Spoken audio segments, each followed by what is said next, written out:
This is the story about how becoming a mom changes you as a woman. When I look into my child's face, their first laugh, their embrace, I forget myself and I'm floating in space.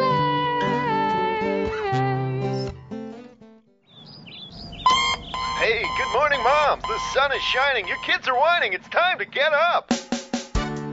Why is it so hard to get the kids up and out in the morning? Does it ruin your day? Do you turn into a screaming, angry version of yourself? Come on, guys, get up! Are you perpetually late and frazzled? Today we're talking to Betsy Brown Braun, author of Just Tell Me What to Say and mother, about ways to make your morning run more smoothly. As we discuss, is your morning a nightmare?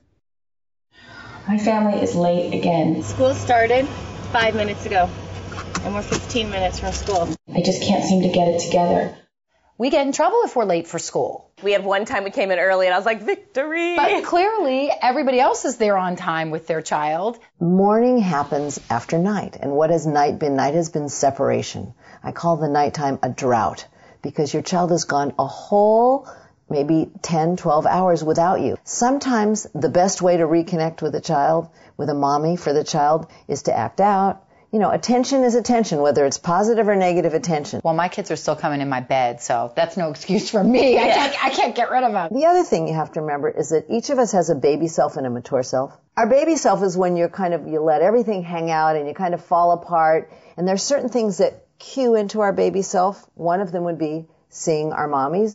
Your kids wake up in the morning, they see you, and they fall into their baby self. They get a little bit needy, they get a little bit whiny. I can't put my shoes on. No, you get it. You know, they get you here this morning? The third reason that we actually sabotage our mornings, you ready? Most parents are in a hurry in the morning. No! Milo, we're late. Every morning, it's all we do. Hurry, hurry, hurry. And I must say it 30 times. And I'm really don't want to say it anymore because I feel bad. Well, you know why else you don't want to say it? Your kids are immune to it. You've actually trained them not to hear the word anymore because when you say it so much, they start not listening to it. You know, it's kind of like my husband. Did you hear me? Yeah. Oh, don't even get me started. So what are the suggestions that you have to make our mornings run easier? For starters, I know that you're going to hate hearing this, but you need to get up earlier. How early? Well, I don't know. What are we talking here?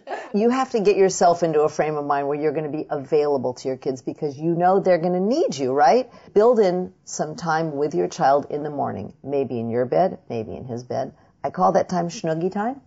Oh, it's time. So cute. I call it warm and squishy. They're like warm and squishy. Oh, snuggly. They're little. Okay. I love it. Right. Snuggly, snuggly, warm and squishy. It's all got the same sound to it, right? Because it's about being together and reconnecting after the drought. The night before, have your children put out their clothes. Have her build a child on the floor. Usually you go down to breakfast. Yeah. Most people go and have breakfast first. We're not doing that anymore. But first, let me say this. Barbara doesn't feed her kids in the morning, so you can just call social services on her right now. But I actually do breakfast. Meaning your kids don't eat breakfast? Oh, well, that's Betsy's horrified. Let's go on the assumption that your kids are going to have breakfast in some form and that breakfast is really, really important for children, for all human beings. And we talk to them about that because it jumpstarts their brains. You come down when you're dressed, because when you're dressed, you can have breakfast. Now, here's the second part of that. There has to be some incentivizing. So it goes schnuggy, dressed, breakfast, teeth. Okay, Barbara, so after breakfast. You don't even brush them in the morning. Yes, I do know. I do now that we have the dentist on. Anyway, I do. Okay. Go ahead, Betsy. The idea is to give your child the message, you got everything done, all of your responsibilities, and look at the consequence of that good choice. You have extra time. We keep blaming our kids. You're not hurrying fast enough.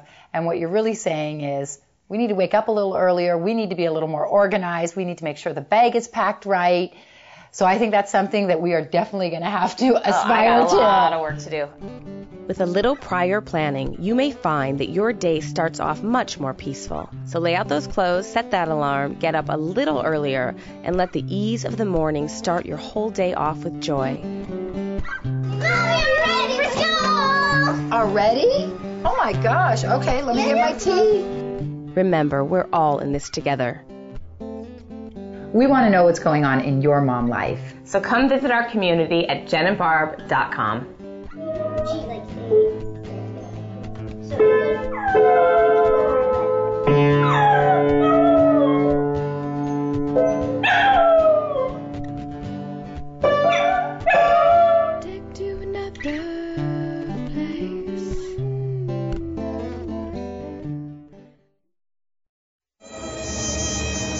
What's worse, mosquitoes or mosquito spray?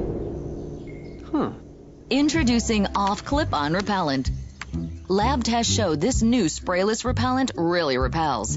In minutes, its fan surrounds you with proven off protection wherever you're sitting. So don't spray it on, clip it on a table, chair, anywhere. New Off Clip-On keeps bugs off. S.C. Johnson, a family company.